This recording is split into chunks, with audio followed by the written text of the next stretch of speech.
아침에 오늘은 모처럼 카카오 라이브하고 유튜브를 같이 하겠습니다. 자, 수요예배. 카카오 라이브에는 요거는 안 보이네요. 어쩔 수 없습니다. 예. 파워포인트까지는 안 보이고 그냥 동참하시겠습니다. 수요예배. 하늘 가는 밝은 길이 찬양하겠습니다.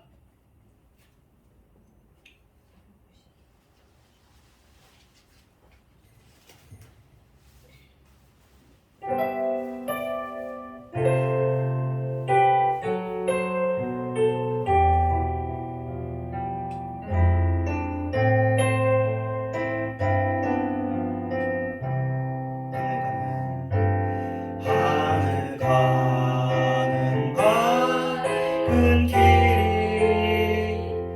내 앞에 있으니 슬픈 일을 많이 보고 늘 고생하여도 하늘 영광 밝음이 어두운 그늘 헤치니 예수 공로 의지하여 항상 빛을 보도다. 내가 염려하는 일이 세상의 많은 줄 속에 근심밖에 걱정 늘 시험하여도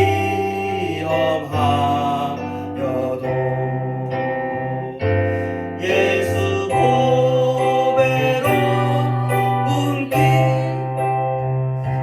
모든 것을 이기리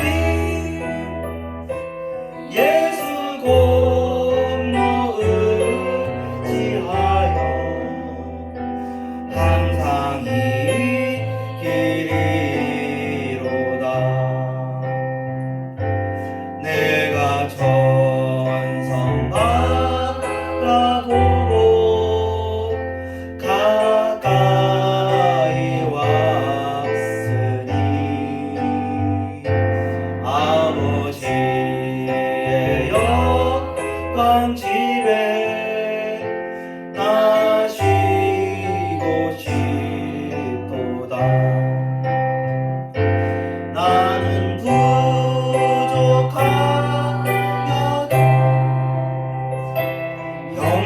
영접하실 터이니 영광 나라 계신 임금 우리 구주 예수라. 329장 죄짐 맡은 우리 구주.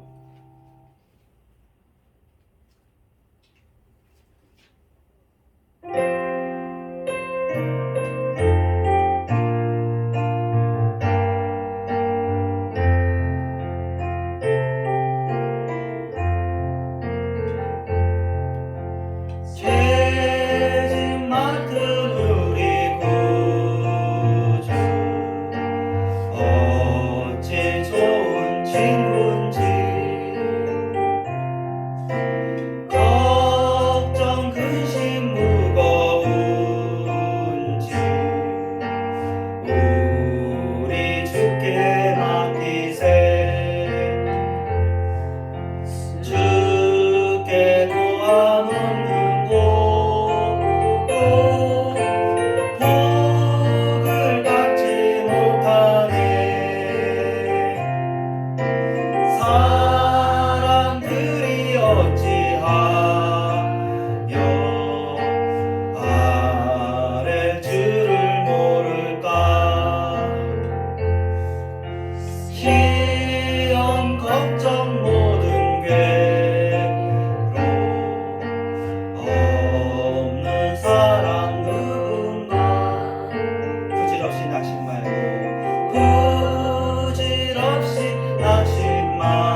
되어서 참된 위로 받겠는데,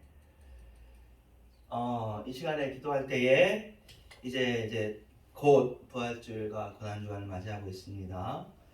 저희들이 우리의 마음이 또 다시 한번 주님을 바라볼 수 있도록 이렇게 기도하도록 하겠습니다. 함께 기도합니다. 하나님 감사합니다. 주여 도우시고 역사하시옵소서. 하나님 아버지 이제 세상을 지나고 사월이 지났는데 하나님 주님의 십자가를 다시 한번 묵상하고 주님의 성령의 은혜가 우리를 시작하게 하시길 바랍니다. 주님 부흥을 하시고 좋은 말씀을 역사를 하시고 또 우리 마음속에 주님의 말씀을 민감하게 받는 일이 있게 하시옵소서. 아무리 안 된다 할지라도 주님께서 역사하시면 기적은 일어납니다.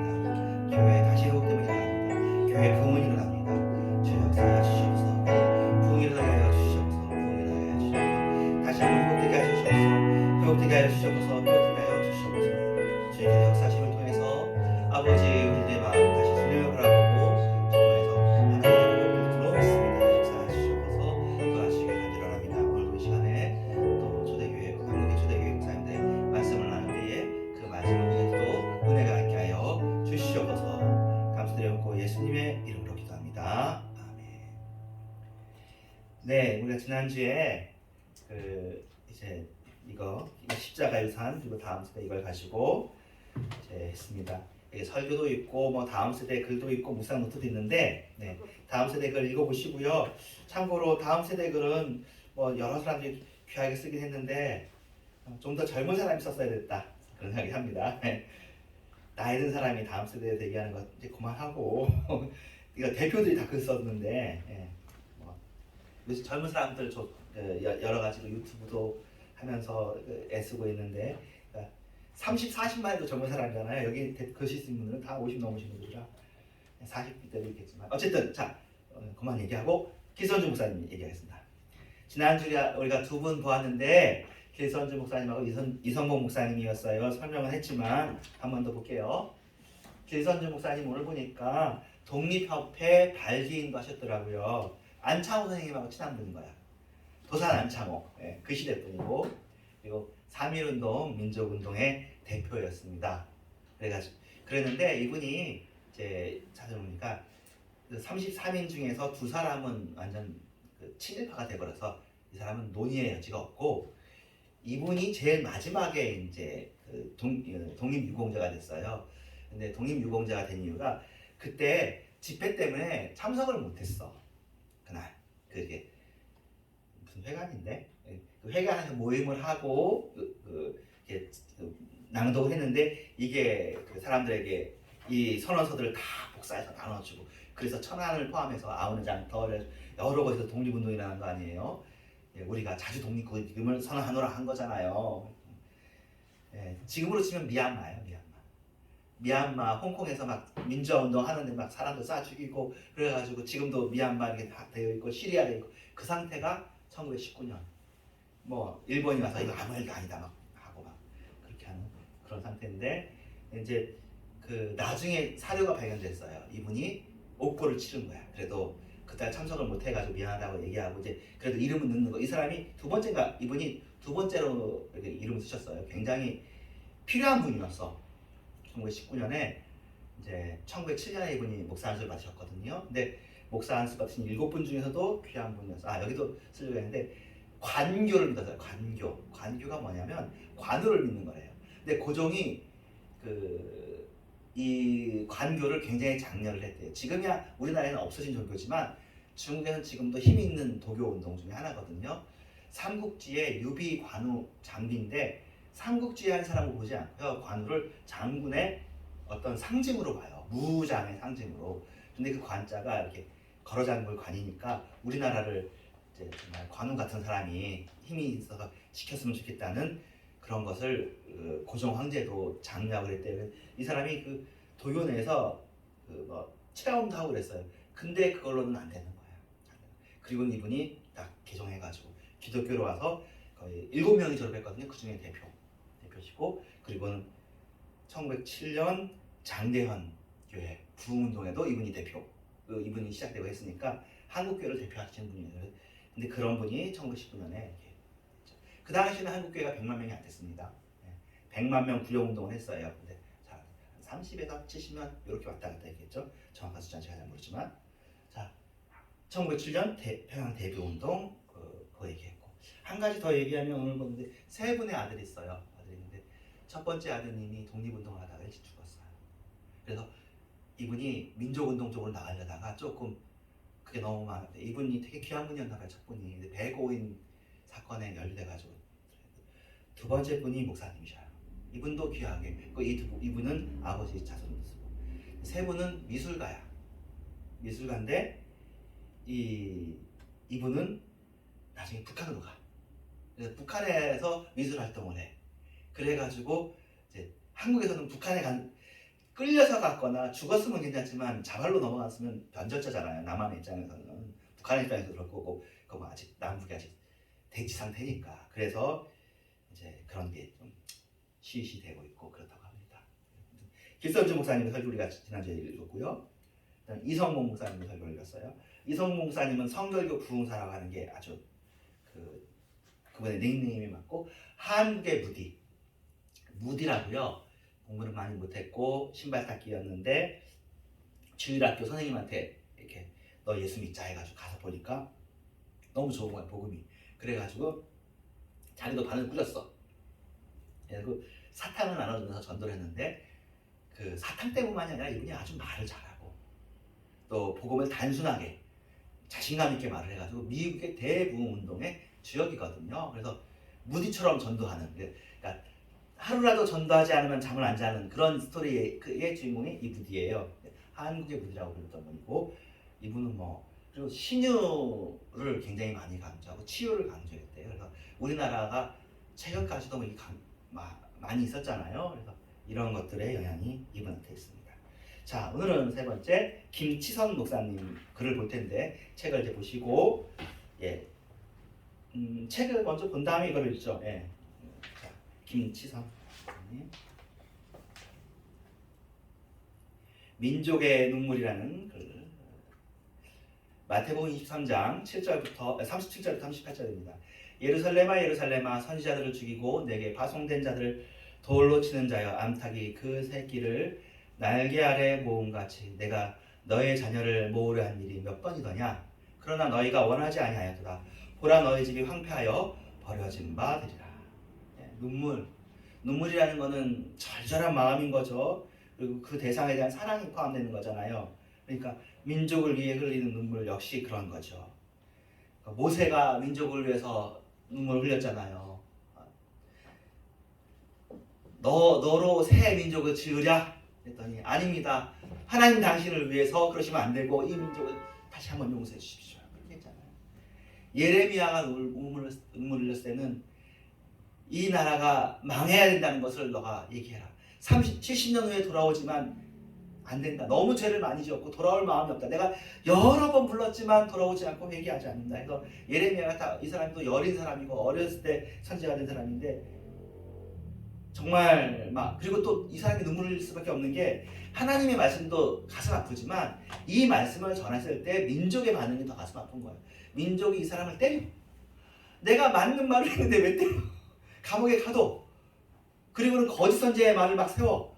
그러니까 억울한 피눈물이 나는 거. 제발 내 말이 맞고 하나님이 너희들을 지금은 항복하지만 항복하면 다시 돌아온다고 하는데 왜 자꾸 항전하려고 하고 그러느냐. 왜 애굽을 쫓아가느냐. 바벨론에 항복할 수밖에 없다. 너네 진다.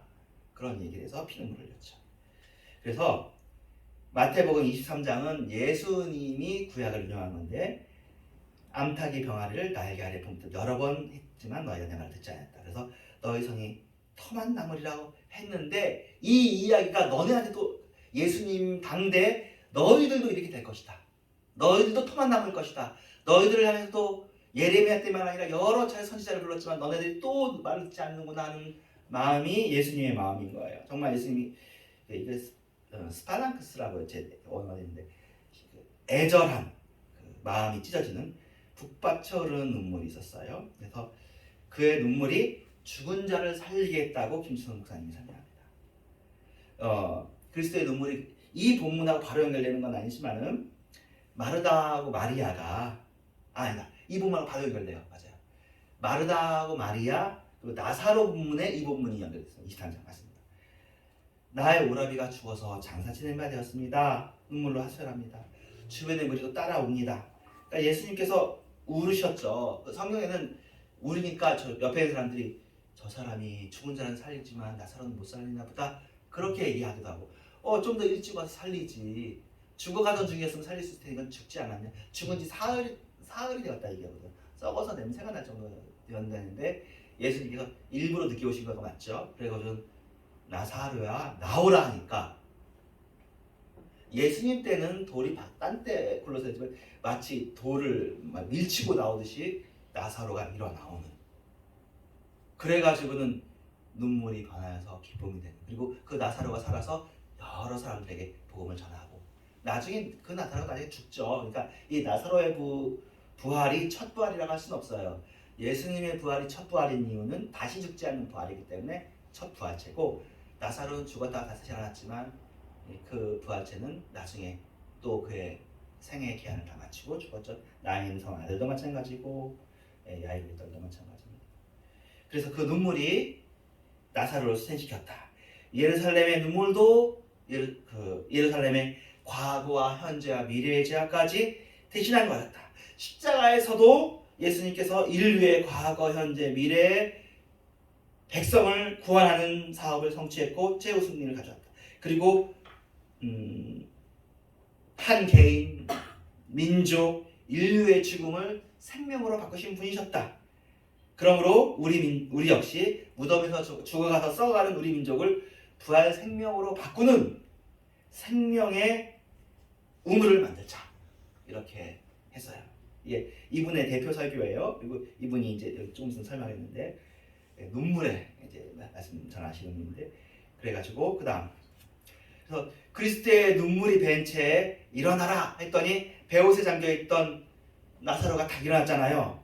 그러니까 조선 민족도 또 조선이 지나서 일제 강점기에 있던 그리고 또 6.25 이후에 해방 이후에 그 어려운 시대를 겪던 그 사람들에게 말씀은 배옷에 감싸져 있고 죽어서 냄새나는 사람을 살리는 것처럼 민족을 살리고 인류를 살리는 것처럼 여러분도 우리 이 한민족도 살릴 수 있다.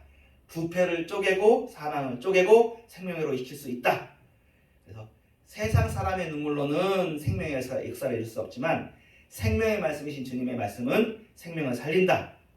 엑스더가 민족의 마음으로 눈물을 흘렸더니 그 민족이 구원되지 않았냐.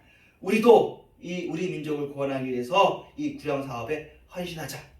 그리고 예수님께서 나사로 살리신 이후에 항상 내 말을 들은 것을 감사합니다 했듯이 우리도 눈물의 기도를 하면서 기도하자. 그리고 또 내가 믿으면 하나님의 영광을 보리라 한 것처럼 우리도 믿자. 믿음이 필요하고 기도가 필요하고 순종이 필요하다. 돌을 굴려라 수건을 풀라 라고 했을 때 순종하는 사람이 있었던 것처럼 우리들도 믿음과 순종으로 이 일을 하자. 눈물의 위대성, 기도의 위대성, 믿음의 위대성을 보여주십니다.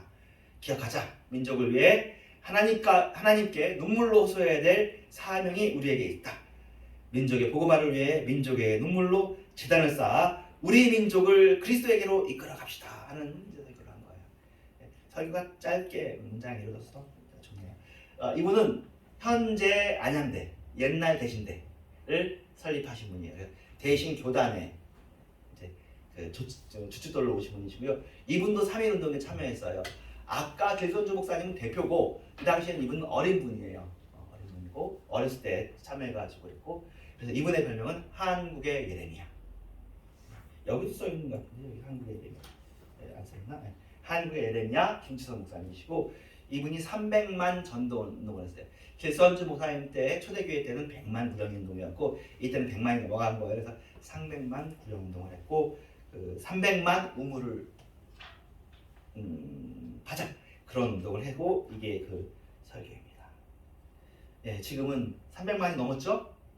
지금은 1000만 제일 많을 땐 1200만까지 얘기했죠. 근데 지금은 모르겠어요. 이제 800만일 수 있고 좀 더 내려올 수도 있지만 어쨌든 숫자가 중요하죠. 늘 100만보다 안 됐을 때 길선주 목사님, 300만 되었을 때 김준성 목사님의 교회보다 지금 확실히 재정도 많고 실제로 영향력도 많죠. 힘 있는 사람들, 높은 고지론이라고 하는데요.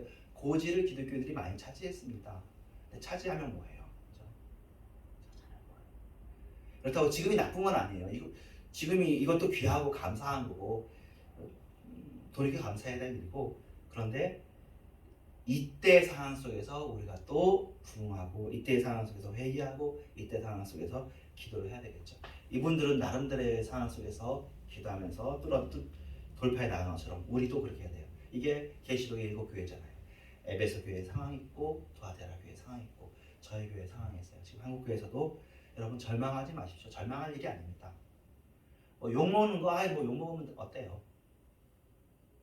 애매히 고난받으면 맞는 거 좋은 거거든요. 우리가 잘못 안 했는데 욕먹으면 괜찮은 거예요. 잘못하고 욕먹었으면 회개하고 고치고 드러내야 되고요. 자, 김치성 목사님에 대해서 설명했고요. 두 번째는 김익두 목사님입니다. 김익두 목사님 설교를 보겠습니다. 이사야 58장 13절에서 14절입니다. 만일 안식일에 내 발을 금하여 내 성일에 오락을 행하지 아니하고 안식일을 일컬어 즐거운 날이라 여호와의 성일을 존귀한 날이라 하여 이를 존귀하게 여기고 내 길로 행하지 아니하며 내 오락을 굳지 아니하며 사사로운 말을 하지 아니하면 내가 여호와 안에서 즐거움을 얻을 것이라. 내가 너를 땅의 높은 곳에 올리고 내 조상 야곱의 기업으로 기르리라. 여호와의 말씀이라. 안식일이 변하여 주일이 되었습니다.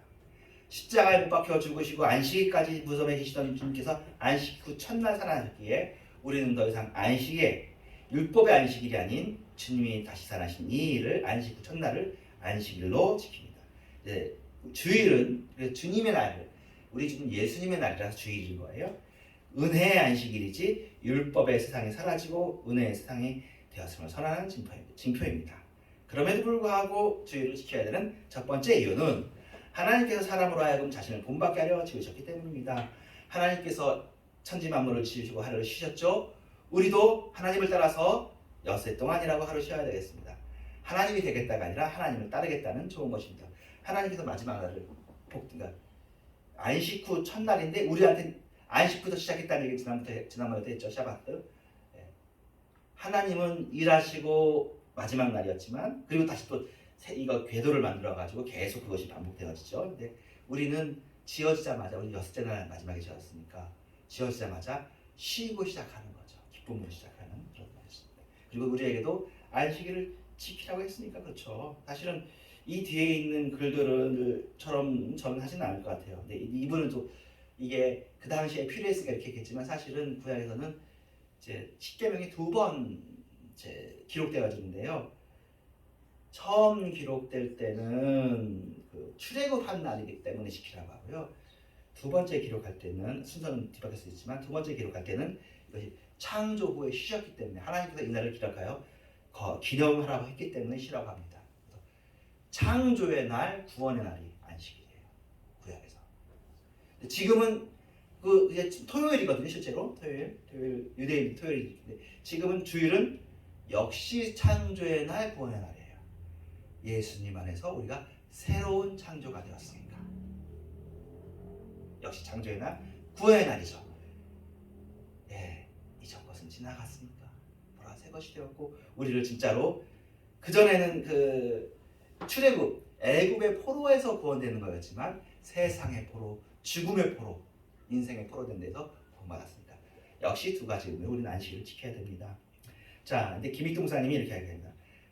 사업을 잘 돼가기 위해서입니다. 근데 이분 이야기를 요새식으로 이야기보다 그 당시에 이 이야기를 했을 때는 이게 맞았고 의미가 있었다.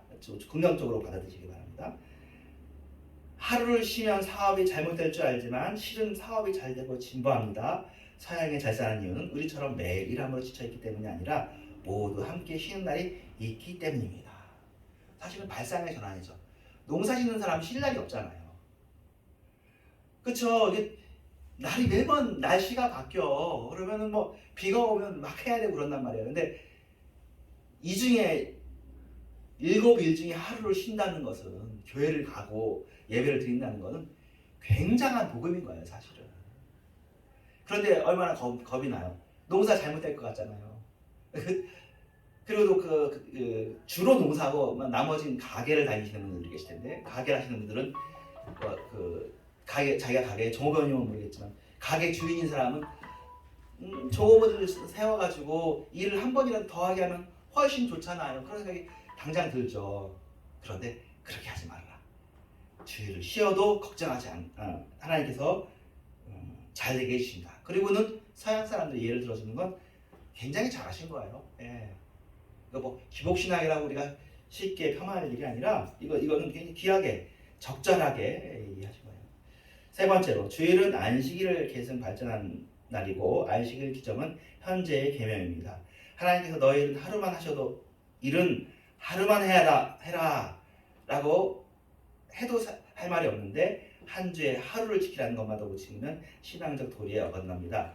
이건 무슨 말이냐면 하나님께서 7일 중에 하루만 너의 일을 하고 6일은 주일로 지켜라. 명령이 그렇게 돼 있으면 우리가 그렇게 해야 되잖아요. 예수 믿으면 그래, 어쩔 수 없이 해야죠. 주님께서 그렇게 명하시니까. 그런데 하나님께서 하루만 나를 위해서 나를 바라보고 나머지 날은 너희들 마음대로 해라. 사실 나머지 날도 너희들 마음대로가 아니죠. 주님 안에서 있는 날이죠. 그렇지만 그렇게 하라고 했는데 얼마나 쉽냐, 하나님이 얼마나 여기 은혜롭고 자비로우냐, 그것을 강조하는 거죠. 한 주에 하루를 지키라는 것이. 이렇게. 우리 그래도 한국교회가 주일 성수를 열심히 잘하는 교회죠.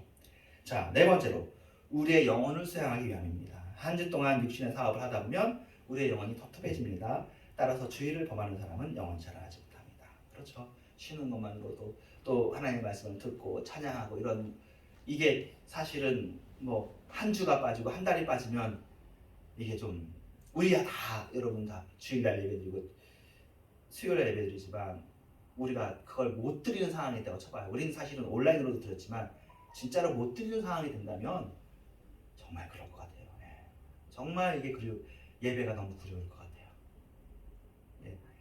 이 예배가 소중한 거죠. 우리 당연히 드려서 그렇지만 예배를 드리지 못하는 상황에 어쩔 수 없이 처한다. 그러면 정말 귀엽죠. 다섯 번째로, 하나님이 택한 백성이기 때문입니다. 어떤 사람은 주일에 사문은 보지 않지만 쉬면서 노는 날로 생각합니다. 뭐 그때도, 그러니까 사실은 이 주일을 법으로 지켰어요. 이제 미국이 군정도 하고 그래서 다 지킬 수 있는 날로, 서양이 사실은 다 지키니까 우리나라에 서양 달력이 들어오면서부터 쉬는 건 당연했는데 그것도 못 쉬게 하는 거고, 그렇죠. 그렇지만 이때 일은 보지 않고 노동은 하지 않지만 쉬면서 노는 날로 생각하시 하는데, 우리는 하나님의 백성이니까 우리의 주인 되신 주님의 날을 지키자. 그런 얘기고요. 여섯 번째, 주일을 지키는 이유는 하늘의 그림자이기 때문입니다. 이건 이런 식으로 설명하시네요. 주일에 믿는 동지들과 과거 서로 만나서 찬미하며 지내지 않습니까? 천국 가서도 하나님을 모시고 기쁘게 찬송하며 지낼 것을 미리 비춰줍니다. 동지라는 말을 쓰는 게, 요새는 동지라는 말 안 쓰죠. 동지가 뭐냐면 뜻을 같이 하는 사람들이거든요. 나이가 많건 작건.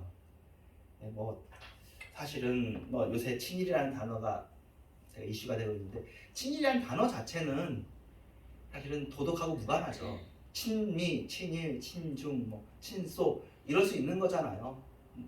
반일보다는 친일이 더 나을 수 있겠죠. 사람이 뭐 반대만 보다는 근데 친일파라는 게 왜 우리나라에게 욕이 되었어요? 우리나라의 역사적 상황 때문에 그런 거죠. 그래서 우리가 과연 일제시대에 있을 때 친일파 안 할 수 있었을까? 진짜 생각해보게 되는 요새는 기각이 납니다. 친일파를 해야 살아남는 시대에, 그 당시에 동지들은, 그러니까 누가 동지들이냐면 독립운동을 한 사람이 동지들을 얘기하는 거예요. 세상은 다 친일로 가. 다 독립운동한 게 아니거든요. 물론 마음은 다 독립을 원하지. 근데 정말 마음까지 친일하는 사람들이 있고 겉으로는 친일할 수밖에 없는 거잖아요. 그걸 9.1 친일한다고 하는데. 그런데 겉으로도 숨어 다니면서 가족이 다쳐가면서 독립운동했던 사람들이 있는데 많이 죽었어요. 네, 많이 죽었어요.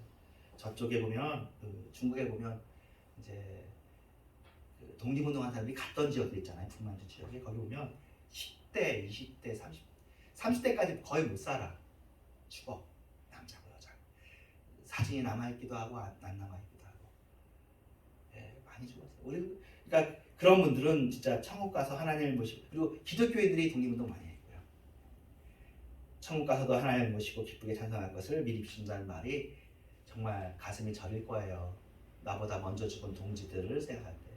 예, 여러분들 중에 뭐 잘 아시는 이런 기독교인이고 독립운동 무장투장은 하지 않았지만 제일 유명한 사람은 윤동주일 겁니다. 윤동주 씨도 그분도 기독교로 자라서 독립을 바라고 그랬지만 일본에 잡혀서 생체실험을 당하다가 죽었죠. 그렇죠. 7번째로 복받기 위해서 지켜야 됩니다. 하나님께서는 분명히 안식일을 잘 지키면 복을 주겠다고 했어요. 오늘 읽은 본문이 그렇게 되어 있으니까요. 복 주시려고 지키라는데 왜 안 지키겠습니까? 아마 좀 더 설명하셨을 텐데 이제 설교 원고는 요만큼만 쓰시고 그 원고가 우리한테 남아 여기까지 온 거겠죠. 주의를 지키기 위한 3가지 방법이 있습니다. 거룩하게 지켜야 합니다. 어떤 사람은 주의를 지킨다면서 교회도 안 가고 집에만 있습니다. 어떤 사람은 자기는 쉬면서도 다른 사람한테는 일을 시킵니다. 이런 사람이 다 있어요. 그렇죠? 저희만 쉬고 같이 일해야죠. 이는 거룩하게 지켰다고 할 수 없습니다. 2번째는 귀중하게 지켜야 합니다. 주일에 생일잔치나 혹은 장례나 결혼을 하는 것은 합당치 않습니다. 네. 지금 이래서 우리가 주일날 결혼하지는 않죠. 다 토요일날 하고 안 믿는 분은 다 주일날 하죠. 그러니까. 하지만 이때는 그렇게 했습니다. 3번째로 기쁜 날로 지켜야 합니다. 어떤 사람은 주일에 예배드리면서조차도 내내 걱정합니다. 걱정하면서 어떻게 기쁜 날로 지키겠습니까? 기쁘게 지켜라. 이처럼 잘 지키는 자는 복을 받습니다. 첫 번째 땅에서 높여 주십니다. 2번째 영육간의 복을 주십니다. 3번째 8가지 기쁨의 복을 주십니다. 나의 전 기도 응답 복, 말씀을 깨닫는 복, 죄악을 깨닫는 복, 다른 교인을 양육하는 복, 환난 가운데서 위로를 받는 복, 영생의 복, 주님과 동행하는 복, 만물을 다스리는 데서 오는 복입니다. 주의를 지킨다고가 아니라 예수님을 믿으면 얻는 복이지만 이렇게 해서라도 억지로 주의를 지키라고 해서 우리가 열심히 잘 지키는 거예요. 열심히 잘 지키는 거고, 그러면 우리가 주의를 지키지 말까요? 아니면 주의를 지키고 그 정신도 지키고 평일도 주일처럼 지키고 그렇게 하면 되는 거겠죠. 그러면서 이제 김익두 목사님이 이 당시 한국 교회의 그리고 역사를 축약해서 담은 인생을 사셨고요. 이분의 메시지를 봐서도 그렇지 현재까지 우리가 들었던 메시지에 아주 근본되는 틀을 만드신 분 같아요. 이분은 소알런이라고 하는 분한테서 설교를 받았습니다. 좀 방황하고 그랬대요. 지금 부자였지만 옛날에 들은 걸로는 때리고 그랬다 요새 지금 찾아보니 그런 거 없더라고요. 선교사님한테서 은혜를 받고 그리고 아주 열심히 그리고 성경도 엄청 많이 읽어서 1000번을 읽었다고 얘기한 성경 백독 천독도 이분에게서 나온 우리 교회 전체입니다. 그리고는 신유 집회 있잖아요. 아까 이성모 목사님이 이분 이후식이에요. 이분이 그런 걸 토대를 갖고 그리고 신유가 실제로 많이 나타나서 동아일보에서 반박을 했어요. 이거 말도 안 된다. 거짓말을 한다 당인들이. 그래가지고 총회에서 이분을 보호하려고 기록물을 남겼어요. 이적 증명서하고 책자를 만들었습니다. 그래서 숫자가 나와요. 굉장히 독특한 거예요. 그러다 보니까 길선주 목사님 시대가 지나가고 나서는 김익두 목사님이 어떻게 보면 한국의 빌리그레함 정도쯤 한국을 대표하는 그러다 보니까 1943년 이때 다 사셨단 말이야. 이분은 신사참배 안 하려고 하는데 강제로 끌고 갔어요. 일본군이. 그래서 머리를 이렇게 누르는데 머리를 안 누르려고 숙이려고 하고 그랬다고 해요. 했는데도 불구하고 그것을 만들어 가지고 김익두 목사도 신사참배했으면 너희도 신사참배해라고 말해가지고 그 소문이 정말 김익두 목사님 정말 그렇게 했냐, 아무리 강제라도 안 해야지. 나중에 와서 자기가 해명을 해요. 나 정말 안 했다. 나를 끌고 가고 납치되고 했는데 난 정말로 안 했다고 했는데도 그 안 좋은 말이 돌아다니면은 사람들이 믿잖아요. 실제로 그렇게 참여할 경우도 있어서 이게 곤란한 거죠. 그러니까 지금도 이단들이 자기들에 대한 것이 안 좋은 말일 뿐이라고 얘기하긴 하지만 김익동 목사님은 이제 강제 시설. 사실은 머리를 숙였어도 그것 강제죠. 솔직히 머리를 숙이고 안 숙이고 뭐가 중요해? 피나 팬 게 잘못이지. 그거 머리 숙였는지 그 당시에 약간 율법주의가 있었나 봐. 그 김익두 목사 머리가 땅에 닿냐 안 닿냐 알아. 거기가 숙여졌냐. 아무리 끌고 가서도 안 숙여야 된다고 그 당시에는 생각했나 봐요. 그런 시대가 있었죠. 또 더구나 1946년은 해방이 됐어. 근데 이분이 있는 위치가 땅이 북한이 돼버린 거야. 38선이 거졌는데. 그래가지고는 강양욱이라고 김일성 뭐 진짜로 있잖아요. 그 사람이 당신을 북한 기독교 연맹의 총회장으로 임명합니다 한 거야. 내가 그걸 하고 싶은 것도 아니고 어쩔 수가 없어.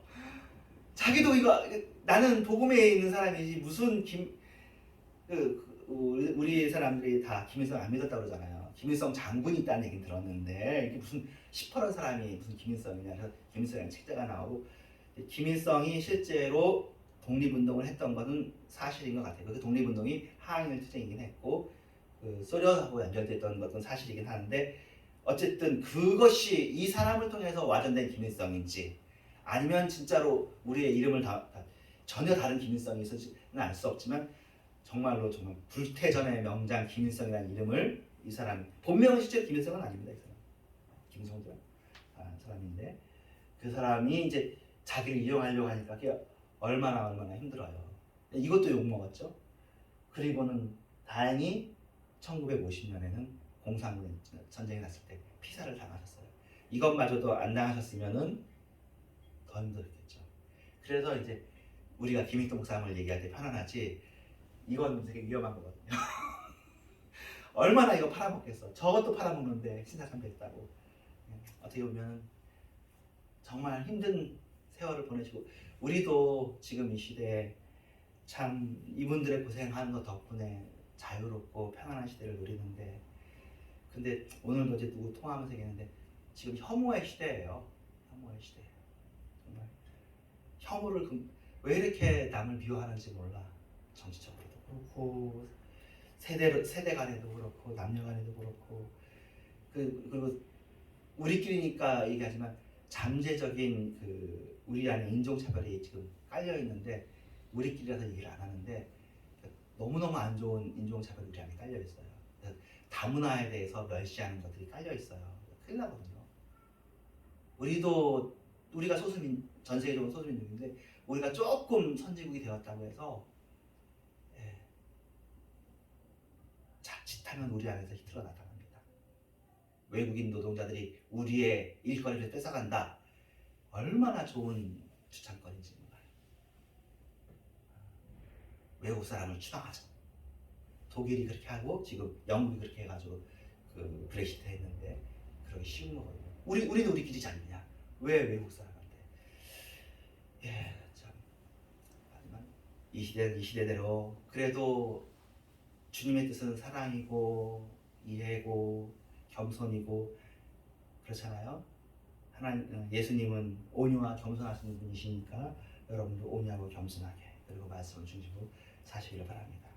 지난 2주간 이 네 분의 길선주 목사님, 이성주 목사님, 김치성 목사님, 김익동 목사님까지 말씀을 들었고 다음 2주 동안 또 세 분의 목사님을 보도록 하겠습니다. 주기 동문하고 함으로 수요 예배를 마치도록 하겠습니다. 기도합니다. 은혜 계신 우리 아버지여 이름이 거룩히 여김을 받으시오며 나라의 마옵시며 뜻이 하늘에서 이루어진 것 같이 땅에서도 이루어지이다. 오늘날 베기로 할 양식을 주옵시고 우리가 우리에게 죄 지은 날 사하여 준 것 같이 우리의 죄를 사하여 주옵시고 우리를 심에 들지 말게 하시며 다만 앞에서 없소서. 내게 나라와 권세와 영광이 아버지께 영원히 있사옵나이다. 아멘.